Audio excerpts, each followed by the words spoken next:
काँग्रेसचे ज्येष्ठ नेते आणि माजी केंद्रीय मंत्री शिवराज पाटील चाकूरकर यांचं निधन झालंय।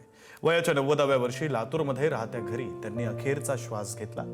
लातूरमध्ये राहत्या घरी त्यांनी अखेरचा श्वास घेतलेला आहे। काँग्रेसचे ज्येष्ठ नेते माजी केंद्रीय मंत्री शिवराज चाकूरकर यांचा निधन झालेलं आहे, त्यांचा मृत्यू झालेला आहे। शिवराज पाटील चाकूरकर यांनी लातूरमधील त्यांच्या राहत्या घरी अखेरचा श्वास घेतला आहे, त्यांचं निधन झालंय। काँग्रेसचे ज्येष्ठ नेते माजी केंद्रीय मंत्री शिवराज पाटील चाकूरकर यांचं निधन झालंय। चाकूरकर हे लोकसभेचे अध्यक्ष म्हणून त्यांनी कामगिरी केली, अनेक पदं त्यांनी भूषवली। काँग्रेसचे ज्येष्ठ पदाधिकारी म्हणून त्यांनी काम केलं। राजकारणामध्ये त्यांच्या जाण्याने एक राजकीय पोकळी न भरून येणारी निर्माण झाली। मी त्यांना पुन्हा एकदा आदरांजली अर्पण करतो।